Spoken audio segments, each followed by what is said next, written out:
a lot to prove to a fan base disillusioned by the compromises of Samsung Galaxy Note7 miniature strengths. You notice the latter as soon as you pluck the phone from its packaging. It's made entirely of glass and metal, and the resulting heft makes it feel every bit as expensive as it looks. There are 4 available colors, and they all look great. In shaving just 2 millimeters from the width, Samsung has made this Note much more comfortable to use one-handed than the last one. The display is large, high resolution, and it spills slightly over the edges to give the impression of a smartphone with almost no bezels. While Samsung makes a big deal of its HDR capability for videos, I'm more excited about the fundamentals. This is the brightest screen ever put into a mainstream phone, with ambient light sensors both front and back. On the flip side, it also gets way dim for those times you don't want to keep a bedmate awake, with an automatic blue light filter that kicks in at sunset to go easy on your eyeballs. It's in conjunction with the fingerprint sensor to keep your sensitive files under lock and key. It's lined to include IP68 water and dust resistance, and it also brings back microSD support to expand the onboard storage. The design isn't without downsides. A mostly glass phone is always fertile ground for fingerprints, and the Note 7 is no exception. Also, while the fully symmetrical design is beautiful to the eye, it's confusing to the hand. With few physical cues to differentiate up from down and back from front, I routinely find myself pulling the phone from a pocket upside down or backwards or both. On the upside, that new Gorilla Glass 5 is sturdy. This particular unit has taken 2 bad spills on tile and concrete from between 3 and 4 feet.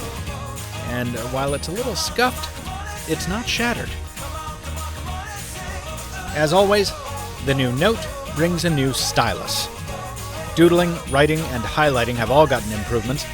The Note 7's digitizer is twice as sensitive to pressure as the Note 5's. The stylus tip better replicates the feel of a pen on paper, and all the various sketching tools have been condensed into a single app. From video editors to compulsive Snapchatters to those who need to sign a lot of contracts, the S Pen can come in handy to all sorts of folks. But while I guess it's cool that you can take notes underwater, or whatever, I find the S Pen much more useful in a more routine sense. It's a mouse for your smartphone. Hover over a link in the browser and preview where it goes. Hold it over the top or bottom of a web page to scroll. You can hit tiny tap targets much more easily with the pen than a thumb, and overall, it's a more comfortable, less obtrusive way to interact with the screen than blocking the view with your big meat paw. I mean, it's cool that you can use the pen to translate words or magnify the screen or make a GIF from a video. But much like the people who think there's only one right way to pronounce GIF, those features don't really matter to me. The S Pen is at its best when it's being used for the simple stuff.